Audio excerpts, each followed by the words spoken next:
We have to recognize that the era of peaceful coexistence is over. This is not peaceful coexistence.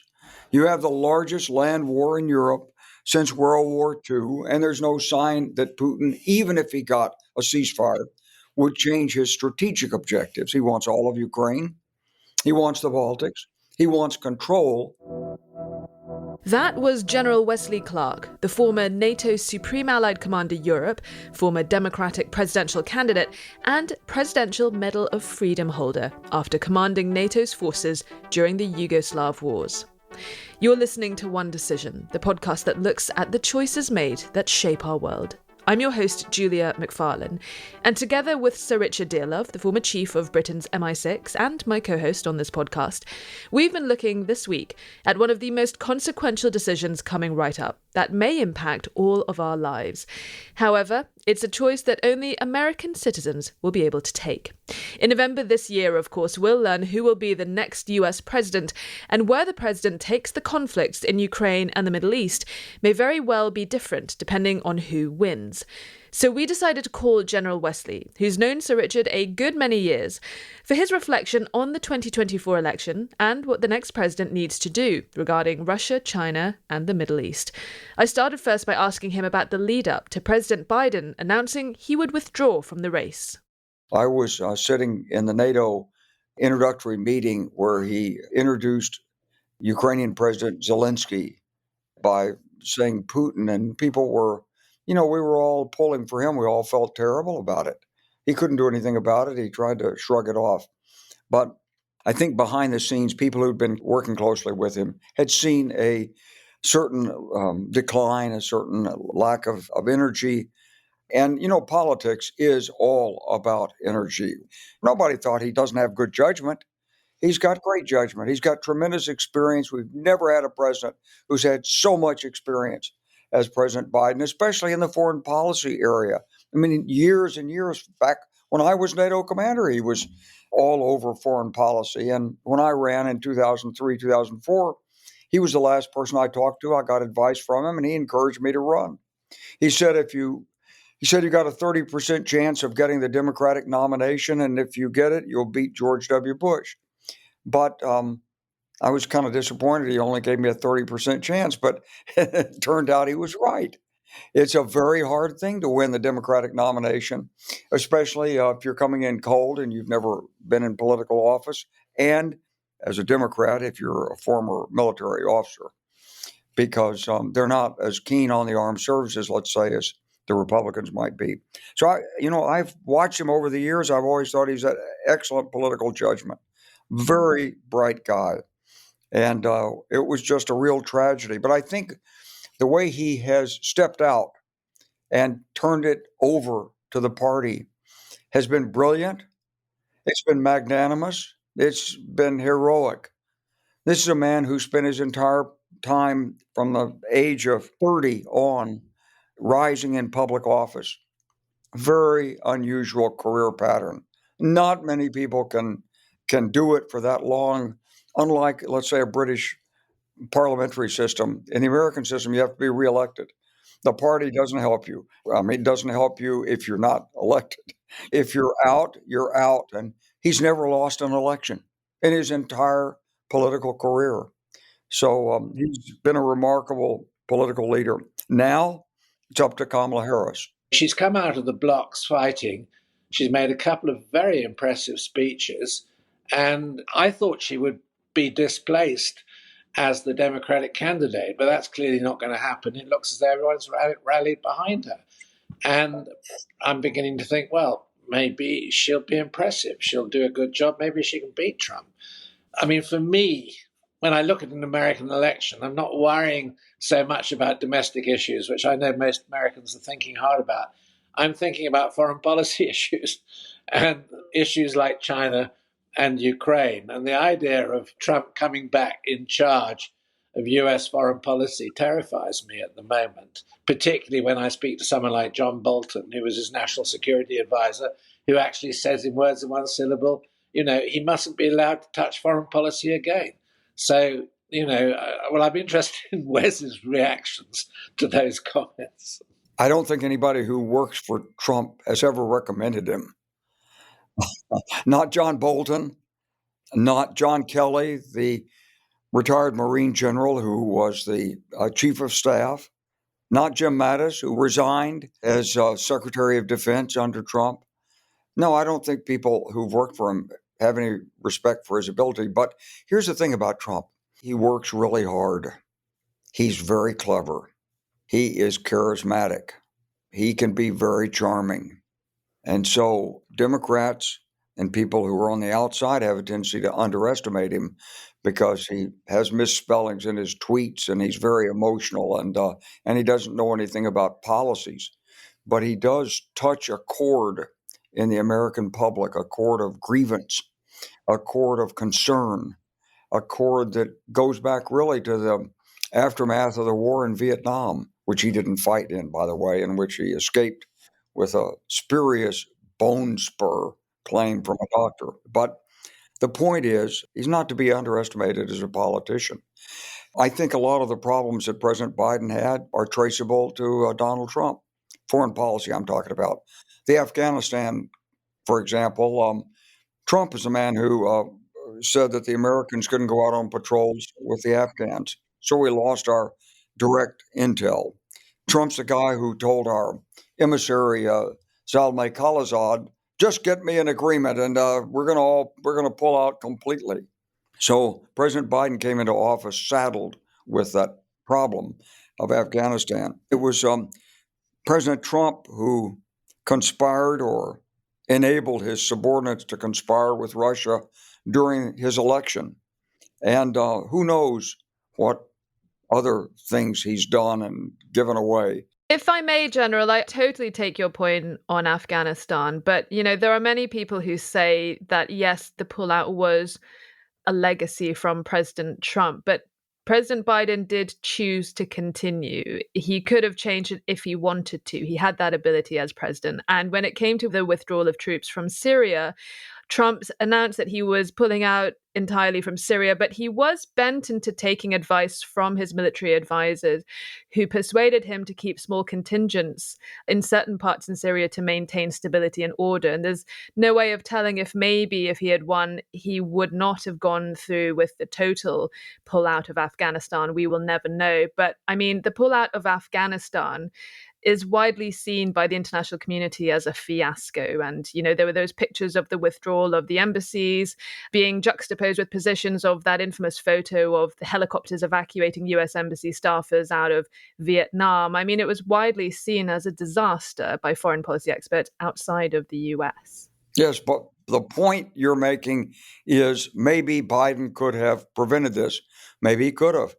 But their assessment was that they would have had to fend off the Taliban had they broken the agreement, that the agreement was well underway, and that it wasn't, let's say, it wasn't in the interest of the United States at that point to re-engage, put more troops back into Afghanistan, and go back again into another war when, from the beginning, really, from 2001, when we went in there, we never put in the forces that were required.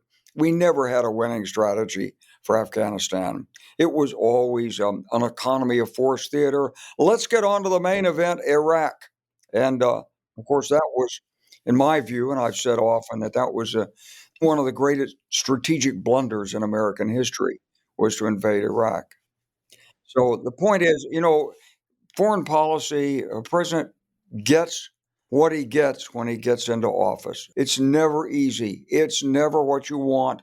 And there's almost always an imminent crisis within the first year that embarrasses, looks terrible, and so forth. And for President Biden, it was Afghanistan. General, as a military man, as someone who's got a long history of serving with the US military, I don't want to paint the picture that veterans and military families are a voting bloc. They are a diverse group of people with different opinions, like any other voting bloc or demographic in the US.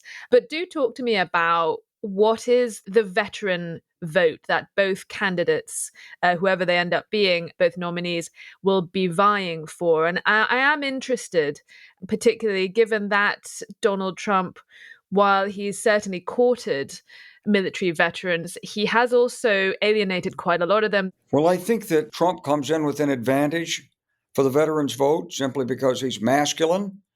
He doesn't have small hands, and he talks tough. And so a certain number of people will like that.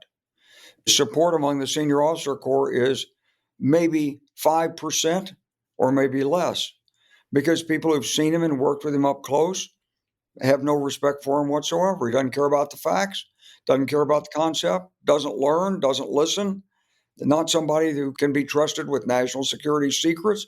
He's a security threat, et cetera, et cetera. But you also have a divergence in the ranks of veterans because you have a number of African Americans and minority members. I don't think they're going to be inclined to vote for Mr. Trump. So hard to say, but my guess is the veterans vote on the whole will be maybe 55, 60% against Trump. Do you think the US military is ready for a female commander-in-chief? Sure, there's no problem there. Richard, what do you think the choice of either Kamala Harris or Donald Trump might say about America in 2024? Well, I would be much more confident as an observer of US foreign policy of Kamala following a policy of continuity that Biden has established. So for me, the key issues are twofold. Obviously, there's Ukraine, continued support for Ukraine.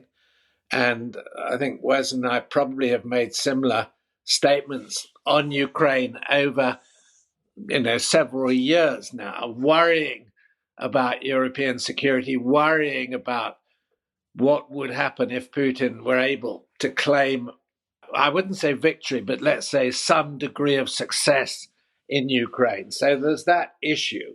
And then, of course, the other issue, and I've been writing about this morning, the bigger problem in the medium to longer term is definitely China and how you handle China. And, if you look back at the documentation of the 20th Party Congress, China's made it explicitly clear that its ambition is to displace the United States as the global superpower. And Biden has had, I think, a good, clear policy on China, which is to treat it as a trading partner, but on the other hand, to control, the strategic relationship and not allow them advantage in industries which have particular applications to defense. I mean, these are really tricky questions. So I feel pretty confident that Kamala will continue the Biden foreign policy team. I mean, if she keeps Blinken, which I hope she does, then they've got someone really competent there. I mean, obviously, there are going to be nuances of difference, and you've seen that appear already in relation to Israel. She is more on the humanitarian issue in Gaza than Biden has been hitherto. So I'm not saying she'll be exactly the same, but as far as I'm concerned, this is the global choice. If you're looking at the U.S. election, the danger of Trump coming in and Kamala, surprising to me because I wasn't naturally impressed by her or a supporter of her, but it looks as though she might deliver a reasonable foreign policy as a US president, which the West will or could feel comfortable with. And I'm dead keen to hear what Wes has got to say on this because it's such an important issue. I don't think we want a war with China. And so if you want to manage China successfully, hold on to the international institutions roughly as they are, uphold the rule of law and anti-corruption and so forth as best you can, then you must have Europe as a very close integrated partner with the United States. You can't simply turn your back on Europe, pivot away from it, and say, well, we're going to leave Europe to the Europeans. We're going to really worry about the Pacific. So I think there was a little overreaction during the Obama years in this direction. And I think that President Biden has done a lot to correct that.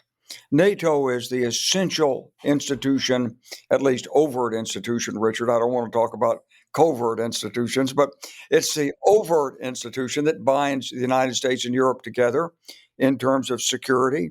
And I think it's been very, very well strengthened by President Biden as a result of Mr. Putin's invasion of Ukraine.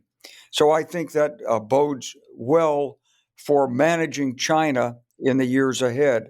The fact that China was mentioned in the NATO communique of the summit, that's an important step.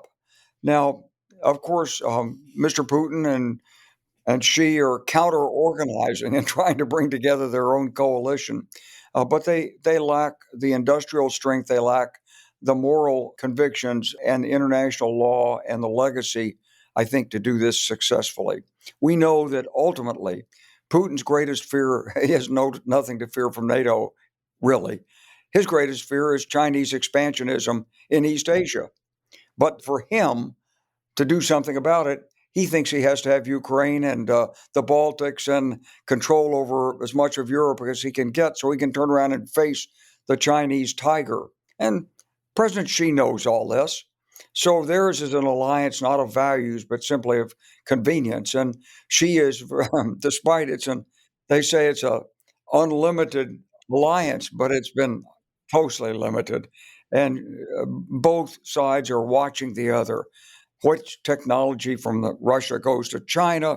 What assistance comes from China to Russia? Which technologies, which commodities, what the value is?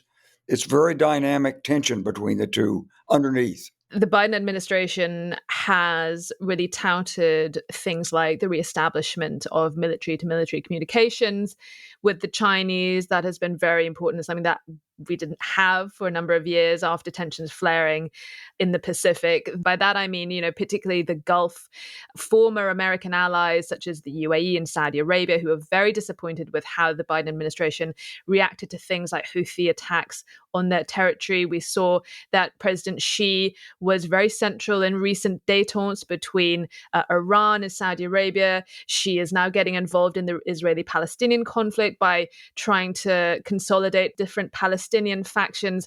Is that a failure of the Biden administration? Is that a weakness of China that the U.S. needs to step up on? I'd love to hear what Richard says about this because, after all, it was the UK that came back and pulled back from east of Aden and then all the way out that left us in the 1960s suddenly the power in the Gulf. But touche, General, touche. That's a sore point in British history. We don't like to talk about it very much. The truth of this is that the germ of the problem was the effort to deal with Iran.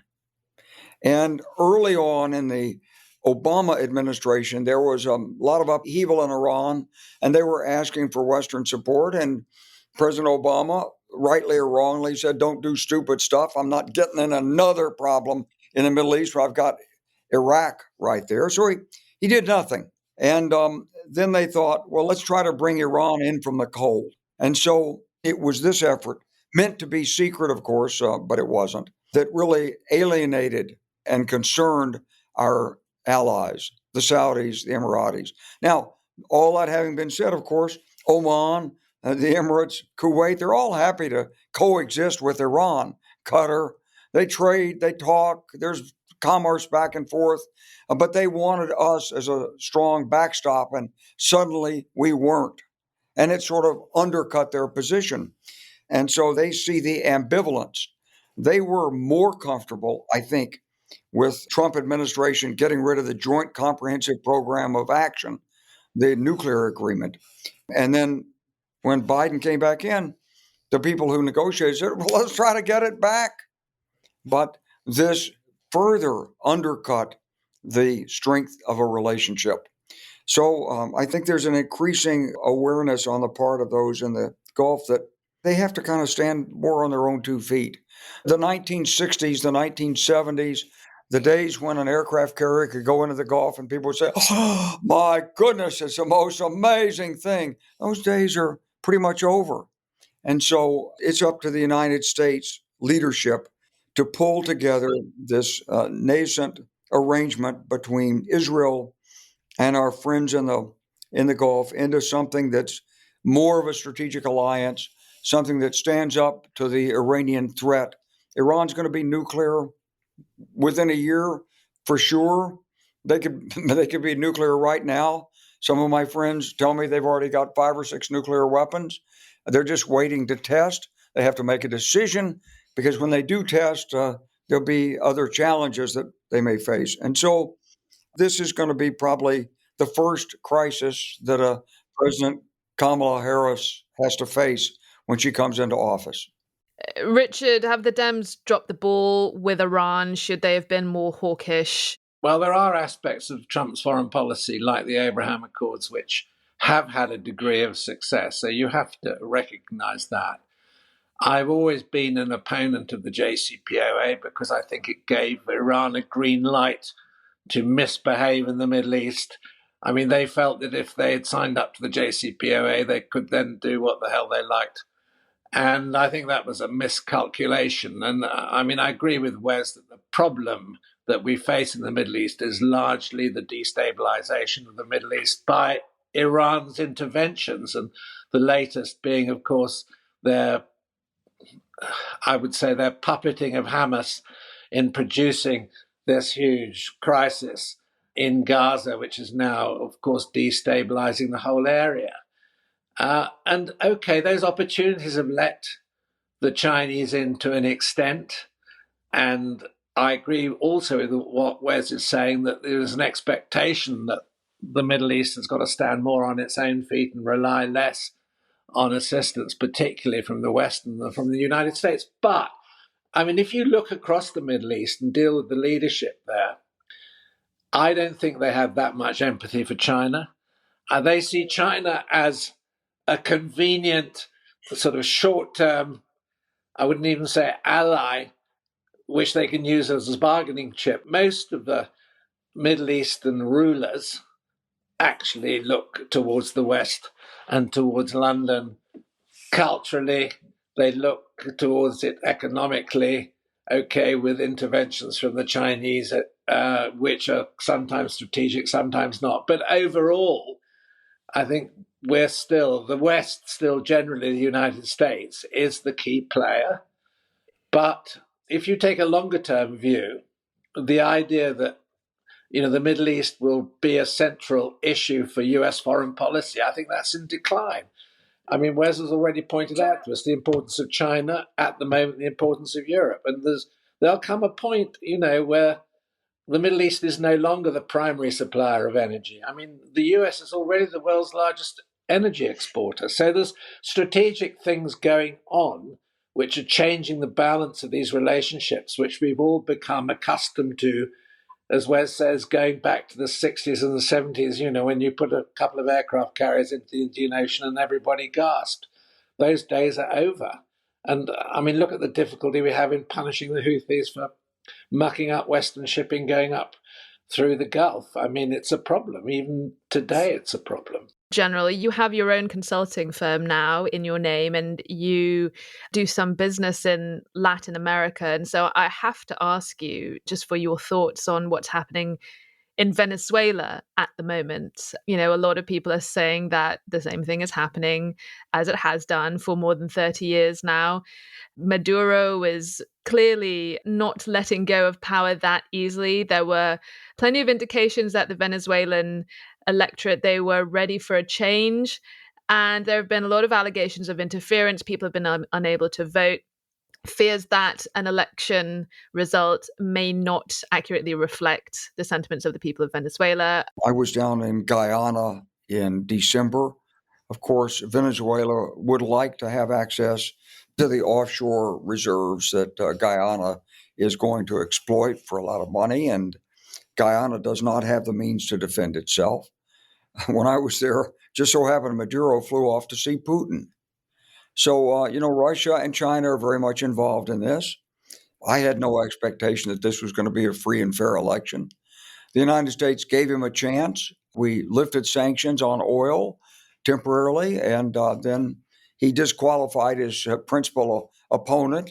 And so the sanctions have been reimposed. But, this is a case where there's not much that the United States actually is going to do in this case, provided that it doesn't become a more direct security problem. In this hemisphere, we're worried about Haiti, which is a terrible set of failures of governance, corruption, gang warfare, drug smuggling, and so forth.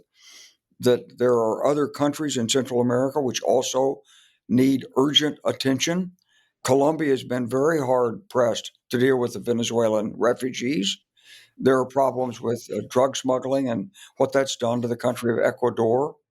The United States likes to look east and west. That's traditionally what we've done, and we discount problems to the south that we're going to have to deal with these problems, put them more front and center. They're not necessarily amenable to the use of the military, but they've got to be dealt with through other measures. I'm not going to be surprised if it turns out that the Venezuelan election was massively cheating on, and the people that were there that voted, their votes were thrown out and so forth. That's what the episodic reporting is now. I don't know that we've got any way to really confirm that, but Maduro's continuing presence, eventually the people in Venezuela will either overthrow him or leave. What we have to do is be prepared to assist those people who get out with something other than an arduous migration into the United States. That is, of course, the domestic ramification of these crises, not too far from home. I'm really worried about the Venezuelan claim to the Essequibo region of Guyana. And if you look at this historically, somebody just sent me a paper about that. The Russians have been hugely involved in encouraging Maduro to claim the Essequibo region, which, because of resources, is largely undefended. And you've got the Venezuelan army, which is quite large, sitting on the border there. And I take this as a view of Putin opening up another front of crisis in America's own region. So I think, quite apart from the farcical election that is being, as it were, announced, or the results are being announced at the moment, I mean, it's absolutely clear, I think, from all the available evidence so far that Maduro lost heavily and is standing up claiming a 51% victory. But, there is a strategic dimension to this, which is the Essequibo and that claim to the Ghanaian oil fields, which I think is a serious business and has global implications. What a surprise to hear that in yet another global crisis, there are traces of Russian involvement, even if they are on the opposite side of the planet. I mean, General, obviously, what to do about Putin, how to handle the Ukraine war, that is, depending on the day, I guess, either the first or the second foreign policy top priority in any president's intro, whether it's going to be Donald Trump or Kamala Harris in January 2025. This week, we did get an announcement from Washington that President Biden had signed off another package to help support Ukraine, 2 US military aid packages totaling $1.7 billion. We had President Zelensky thanking America for its continued support. If President Trump were to be re-elected, that obviously changes things and changes potentially the calculus for Ukraine. Trump has said that he wants Ukraine to go to the table. He wants a negotiated settlement soon as possible. And in all likelihood, what he's probably going to push Ukraine to do is to cede the territory it's lost in the Donbass to Russia and redraw its boundaries in exchange for a ceasefire. At what stage do you think we are in the war with Ukraine at the moment now, as we tiptoe closer to that general election? Well, I think you're right that the pressures are on for something before the November election, some kind of a ceasefire, some kind of agreement. Putin's playing tough on this, but behind the scenes, there are signs of movement from Zelensky, and I'm sure the White House would welcome the ability to say, you see, we've headed off this crisis. But just from a national security perspective, we have to recognize that the era of peaceful coexistence is over. This is not peaceful coexistence. You have the largest land war in Europe since World War II, and there's no sign that Putin, even if he got a ceasefire would change his strategic objectives. He wants all of Ukraine. He wants the Baltics. He wants control. He wants NATO rolled back. And more than that, with social media and international travel, he has attack surfaces and opportunities that his Cold War predecessors never had. So it's very difficult for politicians and leaders in democratic countries to face this kind of reality. This is hybrid warfare underway right now with sabotage, with election interference, with attacks or threats to attack utilities. We're in a volatile geostrategic relationship with Russia. And we have to recognize that this is more than Putin. This is 3 centuries of historic Russian imperialism. It's like the Bulgarian foreign minister told me in 1997. She said, right now, Russia's weak, but someday it will be strong. And before then, we must be in NATO to be protected.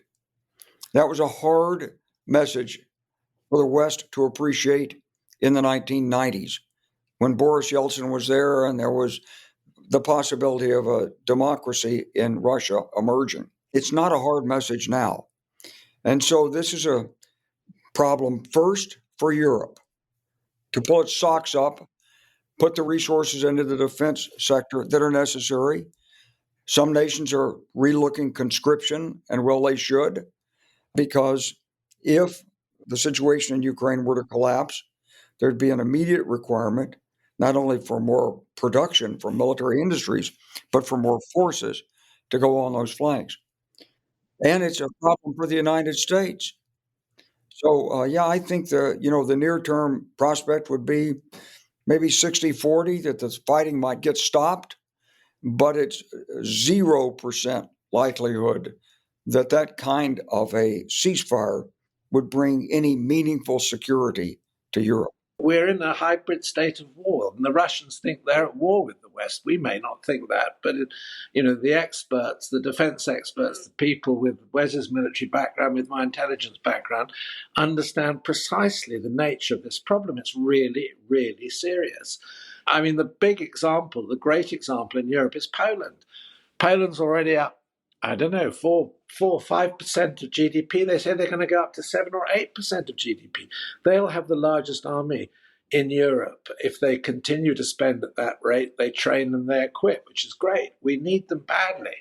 But Germany is at the hub. The UK at the moment is a laggard. And, I've been very critical of the Labour government for not increasing defence expenditure immediately. They say they want to have this review first. They didn't need a review. They just need to get on with it. Anyway, that's, beside the point. But you can see the issues. They crystallize very clearly around the speed at which GDP, 2+%, 3% of GDP is devoted to this crucial area. General, we're at a really interesting point in the Ukraine-Russian conflict. We don't tend to check in with it so much these days because it has turned largely into a kind of war of attrition, but there have been interesting developments.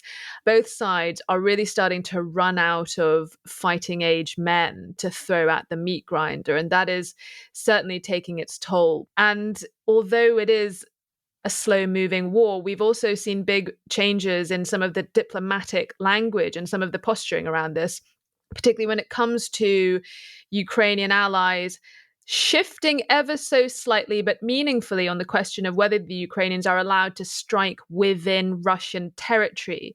It was seen as something, a bit of a red line in the first year of the war, but increasingly allies have been changing their stance on this. Can things still end up in Ukraine's favor? Is victory for Putin still set in stone? Let's look at it from the Russian perspective. Here's the way Putin wins. There's a ceasefire in November. Everybody understands it's hollow. And politicians in Eastern Europe begin to get shaky because the United States takes too much credit for the ceasefire, which people know is not real. And they say, well, we're going to have to make our own arrangements. Now, the Baltic states may not be able to make those arrangements, but already they're being made in places like Slovakia. And Putin's whole idea for victory is to undercut NATO. So there is no NATO. There's no NATO consensus, no NATO ability to make decisions, no ability to provide a meaningful military resistance. And internal politics in these East European countries deteriorates to the extent that they say, well, look, we're just going to have to get along with Russia. And that's Putin's win. Then NATO may exist on paper. It'll never mean anything. How does Ukraine win? Ukraine has to provide a concept for military success. It hasn't yet provided that concept. It doesn't have a concept for itself. For Ukraine, a concept of victory might be the equivalent of Operation Overlord. You might have to take 2 years, build the forces, understand the opposition, work on the flanks, build new technologies, be prepared to go deep. And if you create that concept and it drives the requirements, and those requirements are met, you may persuade Mr. Putin that he needs to pull back without having to go through it.